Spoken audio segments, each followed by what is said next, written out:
There is a file somewhere with your name on it. Not a metaphor, not a philosophical abstraction. A real file, a digital fingerprint made up of every question you have ever typed into a search bar at 2 a.m. when the world was asleep and you were wide awake, staring at the ceiling, wondering whether you were losing your mind or finally beginning to find it. Every rabbit hole you fell into, every documentary you have watched at midnight, every strange, electric idea that crossed your mind and made you pause, made you think, wait, is this real? Can this be real? Before you typed it nervously into a search engine, like a confession whispered into the dark. That file exists, and somewhere in the cold, humming silence of a server farm, an algorithm looked at it, processed it, cross-referenced it with 10 billion other files, and then something unusual happened. Something the algorithm was not designed to do. It flagged yours. Not because you were dangerous, not because you were a threat, but because your pattern, your specific, strange, luminous pattern of curiosity was unlike anything it had seen before. And that is why you are here. That is why, of all the videos you could have clicked on today, of all the billions of pieces of content floating in the digital ocean, this one found you, or you found it. The line between those two things is thinner than you think. Part on northeast, the architect court you are of the chosen. Let us begin at the beginning, which is not where you think it is. The beginning is not the moment you were born. It is not the moment you took your first breath or opened your eyes to the blinding light of a hospital room. The beginning is much older than that, much stranger, much more deliberate. Ancient wisdom traditions from the Vedic texts of India to the mystery schools of Egypt, from the Kabbalah of Jewish mysticism to the shamanic lineages of indigenous peoples across 6 continents, all point to the same staggering truth, that certain souls choose their incarnation before they arrive. That before you stepped into this body, into this life, into this particular moment in history, you Saturday in a place beyond time and beyond space, and you made a decision, a conscious, deliberate, fully aware decision. You looked at the chaos of this era, the collapse and the creation happening simultaneously, the old world dying and the new world struggling to be born, and you said, I will go there, I will go into that fire, and I will carry something through it. That is not poetry. That is cosmology. That is a map. And if you are watching this video, if something in your chest is tightening right now, if some small voice inside you is saying yes, yes, I have always felt this, then you are not watching a random YouTube video. You are reading a map that was written for you before you arrived. Part 2: Why the system noticed you. Now let us talk about what is actually happening in the world right now. Because the spiritual and the technological are not separate stories. They are the same story told in different languages. When Satya Nadella sits in a boardroom at Microsoft and the engineers show him what the AI has been tracking, the patterns of human curiosity, the topologies of human consciousness mapped across billions of search queries, there is a category of person who stands out. Not the person who searches for trending topics, not the person who follows the algorithm's recommendations from one viral video to the next, surfing the surface of the information ocean without ever diving deep. No, the person who stands out is the one who searches at 3 a.m. for things like, why do I feel like I don't belong here? And then 5 minutes later, ancient Egyptian cosmology, and then quantum entanglement consciousness, and then am I an empath, and then how to start a movement, and then what did Tesla mean when he said think in terms of energy, frequency, and vibration. That person is not searching randomly. That person is assembling something, piece by piece, in the dark, with no instruction manual, with no teacher standing over their shoulder, with nothing but an inner compass that keeps pointing at true north. Then when the whole world is telling them that true north doesn't exist, the system noticed you because you are not browsing, you are building. And what you are building is more important than any software, any weapon, any geopolitical strategy. You are building a new model of what a human being can be. Part 3: The Burden of the Chosen on Northeast. But let us be honest about something, because this video is not here to flatter you. It is here to tell you the truth, which is both more beautiful and more difficult than flattery. Being chosen is not a gift that comes in a bow-tied box. It is a calling that comes in the form of a wound. Every great spiritual tradition agrees on this. The hero's journey, as Joseph Campbell mapped it across thousands of mythologies from every culture on earth, always begins the same way, with loss, with exile, with a kind of breaking. Moses was a murderer and a fugitive before he stood before the burning bush. Jesus spent 40 days in a desert, being torn apart by doubt and temptation before he began his ministry. The Buddha was a prince who had to lose everything: his palace, his family, his identity, his certainty, before he could sit under the Bodhi tree and become what he truly was. The chosen one is not the person who had everything go right. The chosen one is the one who had everything go wrong and somehow, impossibly, inexplicably, kept going, who refused to let the darkness have the final word, who found, in the wreckage of what they thought their life was supposed to be, something more real and more sacred than the life they had planned. If your path has been difficult, if you have known grief and confusion and the peculiar loneliness of feeling like you see something that others cannot see, do not interpret that as evidence that you were forgotten. Interpret it as evidence that you were being forged. Part for the Pentagon knows what you are. Here is something that may shock you, but it should not. The most powerful institutions in the world are not primarily concerned with missiles and markets. They are concerned with consciousness, with the human mind and its extraordinary, terrifying, incomprehensible potential. The intelligence community has been studying psychic phenomenon, remote viewing, consciousness research, and anomalous human capability for decades. Operation Stargate was real. The CIA's research into remote viewing produced results so statistically significant that hard-nosed materialist scientists could not explain them away. The Pentagon's Advanced Aerospace Threat Identification Program, AATIP,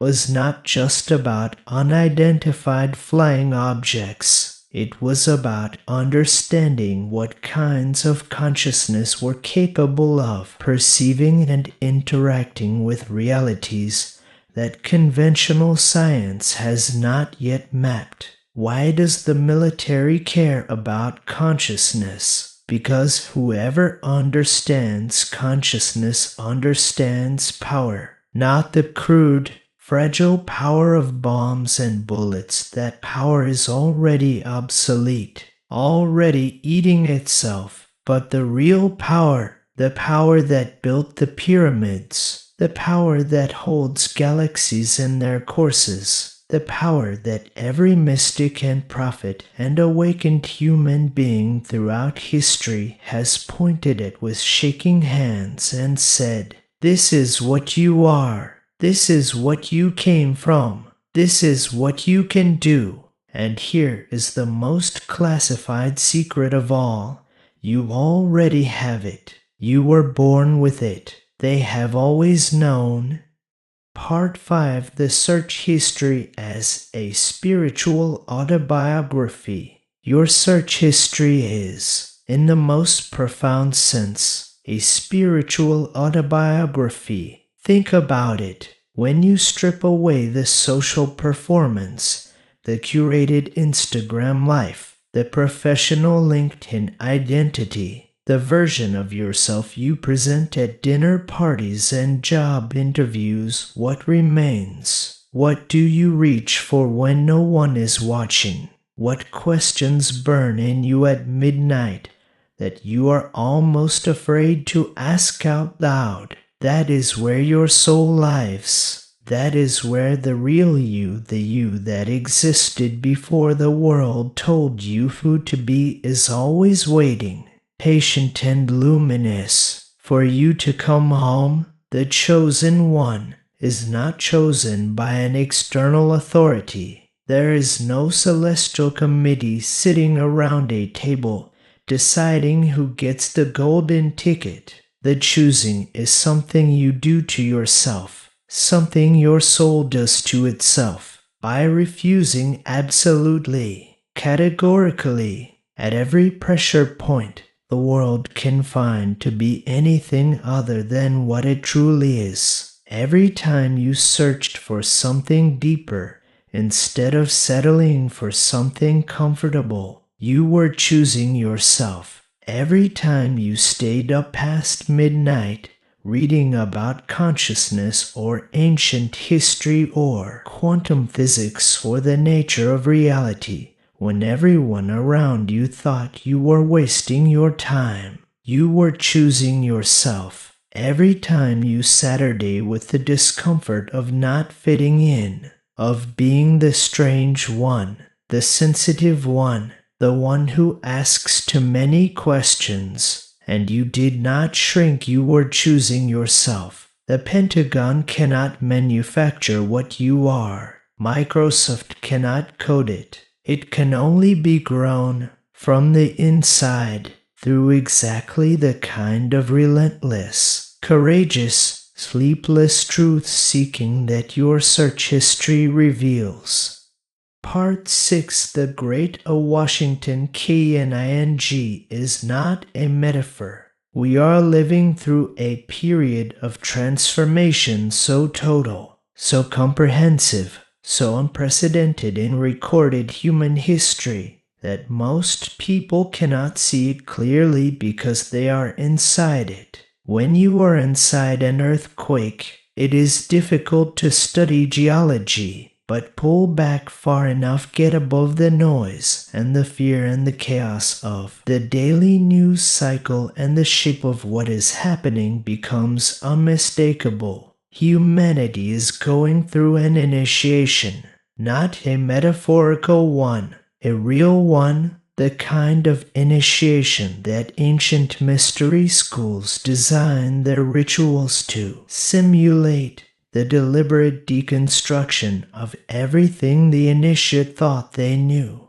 followed by a descent into darkness and uncertainty, followed by, for those who endure, a rebirth into a radically expanded understanding of what they are and what is possible. The institutions are crumbling not because they failed, but because they succeeded. They served their purpose, and now they have reached the limit of what they can offer. The old stories about who we are and what the universe is are dissolving not because they were wrong, but because we have outgrown them. And into this dissolving, into this threshold between the world that was and the world that is struggling to be born, the chosen ones are arriving, not in a wave of supernatural fireworks, not with divine proclamations, but quietly, stubbornly, one awakened human being at a time,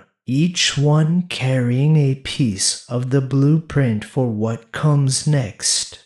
Part 7: What the algorithm cannot touch. Here is something remarkable about the digital systems that are now mapping human consciousness. For all their extraordinary power, for all their ability to predict behavior and model psychology and identify patterns across billions of data points, there is something they fundamentally cannot touch. They can track what you search for, but they cannot track why. They can measure the frequency of your curiosity, but they cannot measure its depth. They can identify that you are different, that your pattern does not fit any of the standard categories, that you are searching for something that their recommendation engines cannot quite name.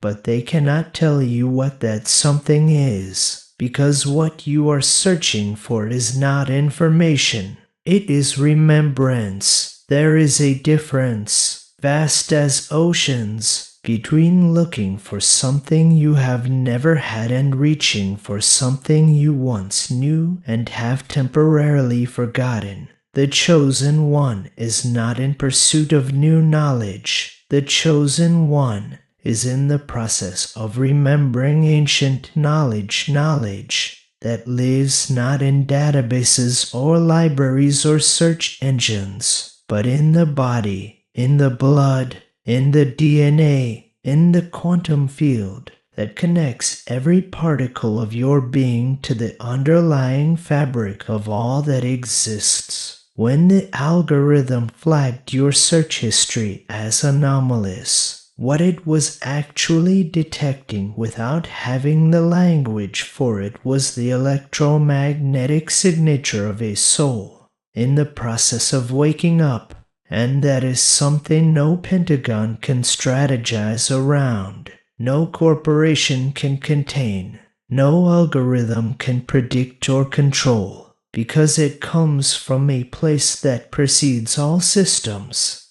Part 8: The law northeast, northeast, SS of the far northeast are one of the most painful aspects of being chosen, and we must speak of this honestly because so many of you are suffering in silence around. It is the loneliness, the specific, peculiar, exquisite loneliness of the person who sees something that others cannot yet see. The loneliness of the foreigner, of the one who arrives at the party before the party starts and spends years sitting alone in an empty room wondering if they have the wrong address, if they misread the invitation, if perhaps they were simply wrong about everything. You have probably felt this. Perhaps you still feel it. Perhaps you have spent years surrounded by people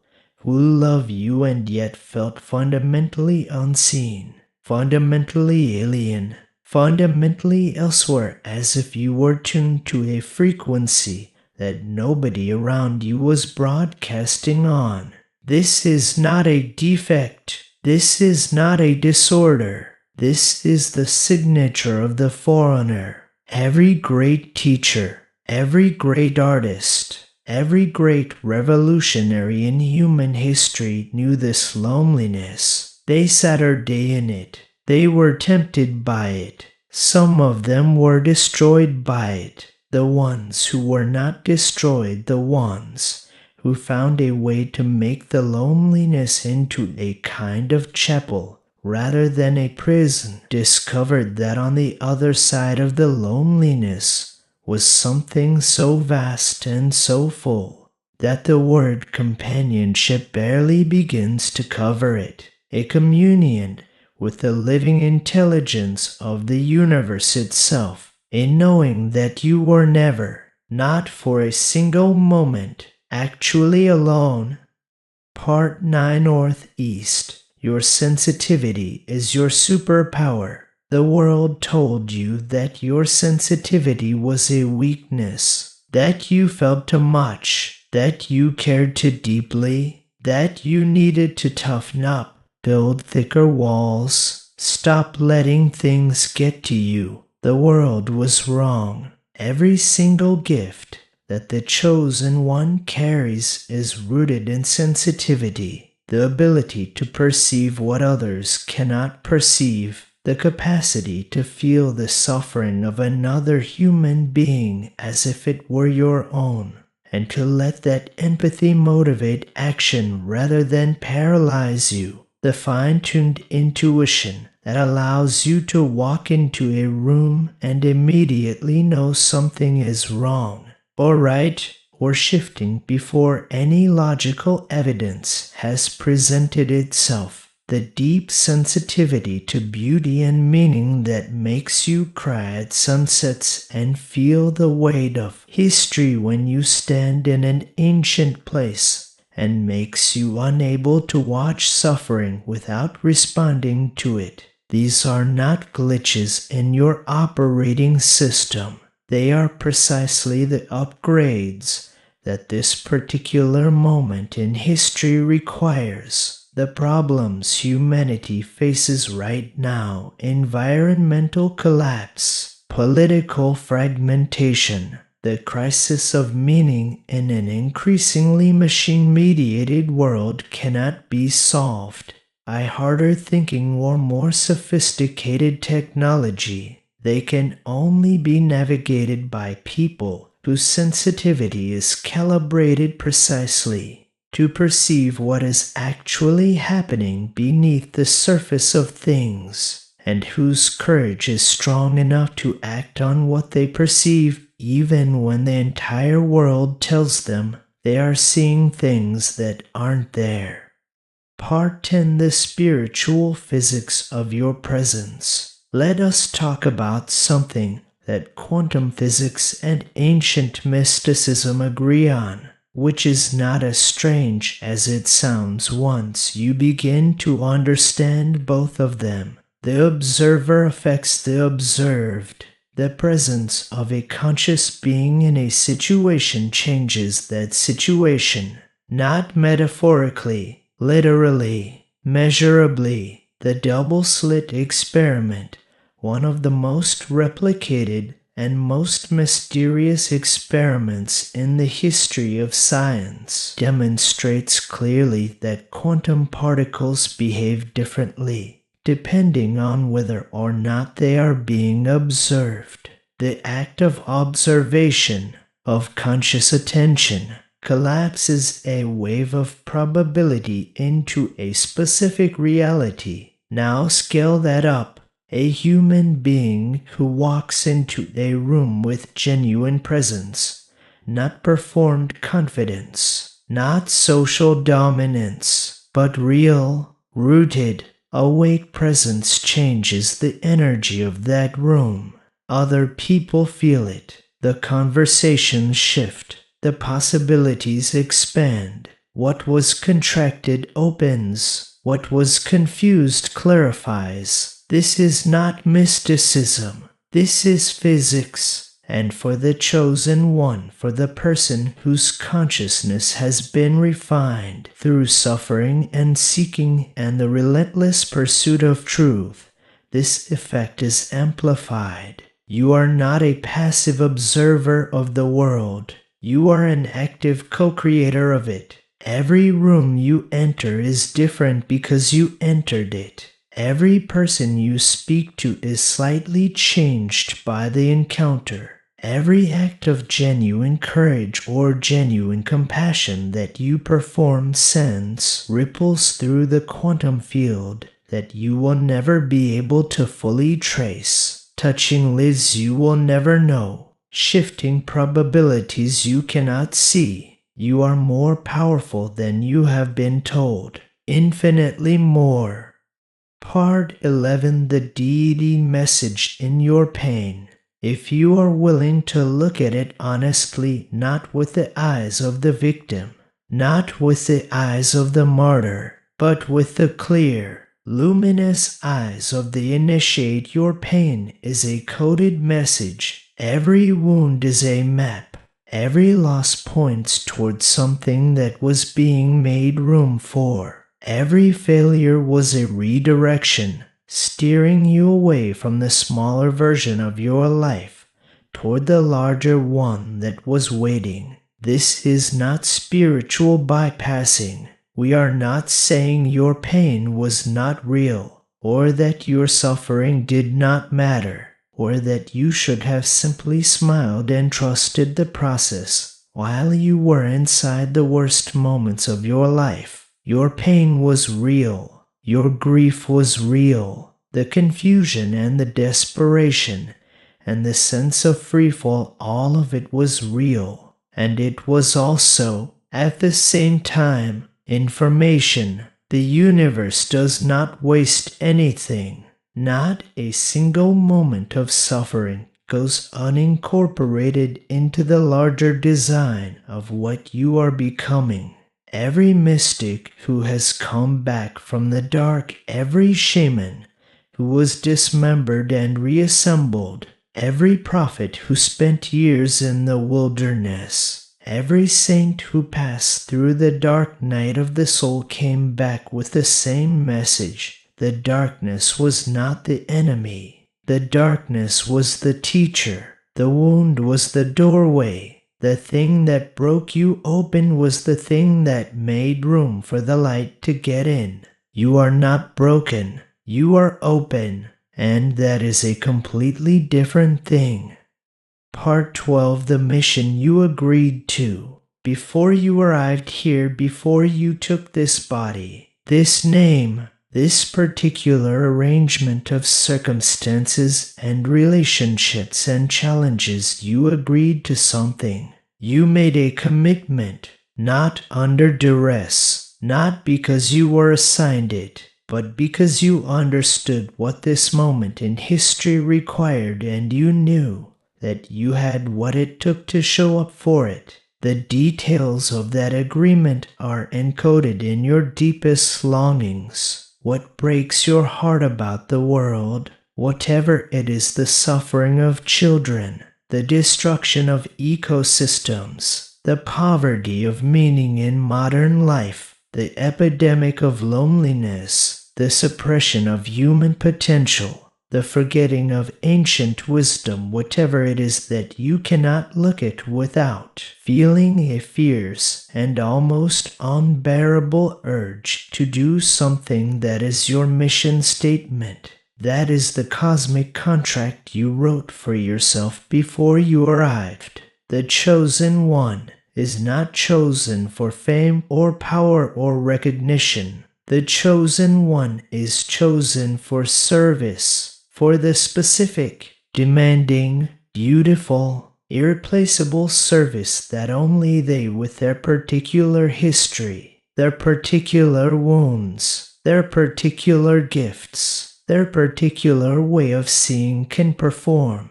The world does not need more people who are certain. It needs more people who are real, more people who have been broken and rebuilt, and know something about what is essential and what is not. More people who refuse to perform a smaller version of themselves for the comfort of those who are afraid of the larger version. You are the larger version. Step into it. Part 13, the Accord Ivakion. There comes a moment in every chosen one's journey, and perhaps you are in it right now, or approaching it, or just coming out of it, that can only be called an activation. It is not always dramatic. Sometimes it comes as a quiet knowing, a sense of settling into yourself that you have never felt before, a stillness that is more alive than any noise. Sometimes it comes as a crisis, a moment of total breakdown that is simultaneously a breakthrough, the kind of experience that mystics in every tradition have described as the death of the small self and the birth of the authentic one. Sometimes it comes gradually, so slowly you do not notice it until you look back and realize that the person you are today would be almost unrecognizable to the person you were 2 years ago. However it comes, the activation has certain consistent characteristics: a deepening of intuition, a reduction of the need for external validation, a growing clarity about what matters and what does not, a capacity to be present in your own life that you may never have experienced before, a sense sometimes exhilarating, sometimes terrifying, that the life you are about to live is going to look very different from the life you have been living. That is not loss. That is the membrane between what was and what is possible beginning to thin. That is the new frequency beginning to come in. That is you remembering. That is you arriving at long last, through all the searching and all the suffering and all the impossible, beautiful, grinding work of becoming you, arriving. Part 14, a direct message to you. I want to speak directly to you now, not to a general audience, not to a concept, to you, the specific human being who is reading or listening to these words right now, who found this video through whatever chain of choices and algorithms and impulses led you here. I want to say something that you may not have heard in a very long time, or perhaps ever, in exactly the way you needed to hear it. You are not too much. You are not too sensitive. You are not too intense, too strange, too idealistic, too obsessive, too emotional, too spiritual, too weird. You are exactly calibrated for the moment you were born into. The things that have made you feel like an outsider, the way you feel everything too deeply, the way you see through surfaces to the thing underneath, the way you cannot pretend that systems and structures are fine when they are clearly not. The way you carry in your body a kind of grief for a world that has not yet arrived, but that you can somehow feel in your bones, is possible. Those are not your flaws. Those are your instruments. And the world, this suffering, magnificent, breaking open world, needs your instruments tuned in, ready, and offered without apology. You have been chosen not because you are perfect, but because you are real, because you are willing, because somewhere in the architecture of your soul, before you forgot what you knew, you raised your hand and said, I will go, I will carry this, send me, and here you are, sent, arrived, awake, or in the process of waking, which is the same thing. Really, the work is not to be someone else. The work is to be yourself, completely, finally, without reservation, without permission from anyone. That is the whole mission. That is the complete assignment. Be what you are, all of it. Now, Part 15, the NVRGNC.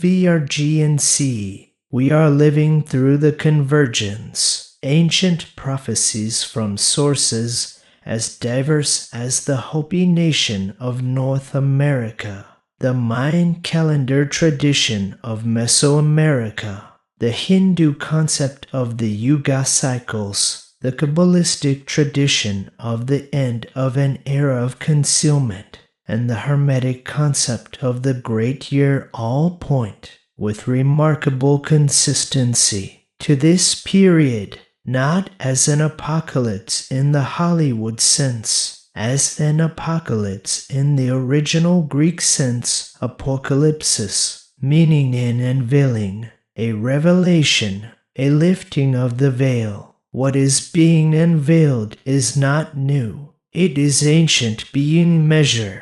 It is the truth that was always there, beneath every story we ever told about who we are, beneath every empire and every religion and every scientific paradigm, that consciousness is primary, that love is the fundamental force, that every human being contains within them a spark of the divine intelligence that organize this universe from apparent chaos, that we are not separate from each other, or from the living systems of the earth, or from the stars. We are made of the same stuff, tuned to the same frequency, participating in the same vast, incomprehensible, heartbreakingly beautiful experiment in being.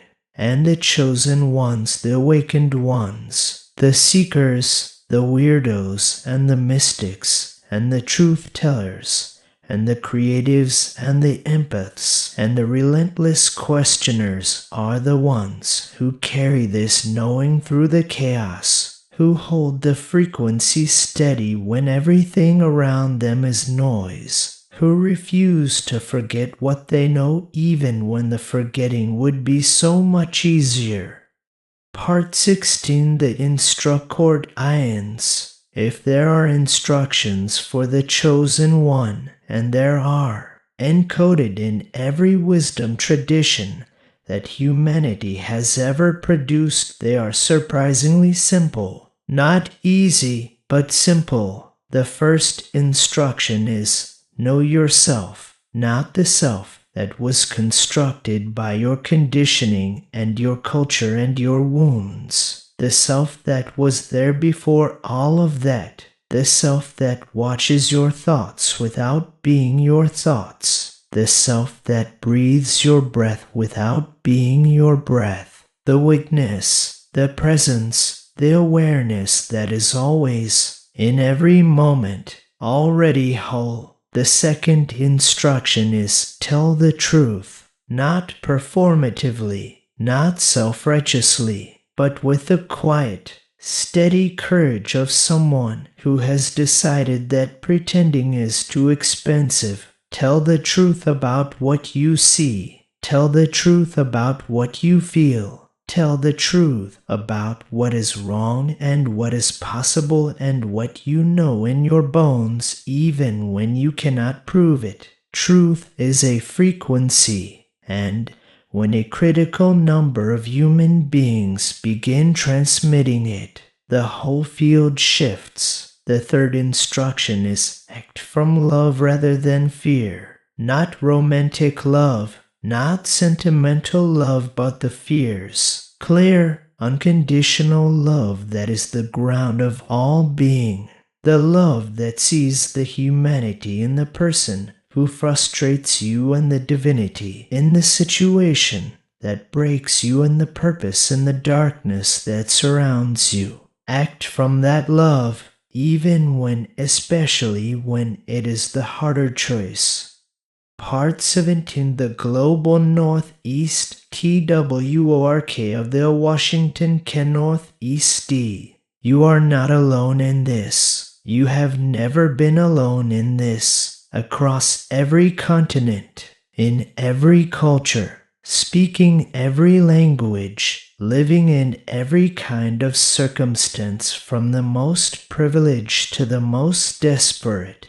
There are others who feel exactly what you feel, who have the same strange dreams, who ask the same unanswerable questions, who feel the same pull towards something larger, something truer, something that the dominant culture cannot name. They are the artists who cannot make comfortable art, the scientists who pursue questions their institutions do not yet have the courage to fund, the teachers who know that what their students most need to learn cannot be tested, the healers who work at the boundaries of what medicine officially acknowledges, the activists who are driven not by ideology but by love, the parents who raise their children to be sovereign beings rather than compliant ones. The writers who tell the truth even when the truth is inconvenient.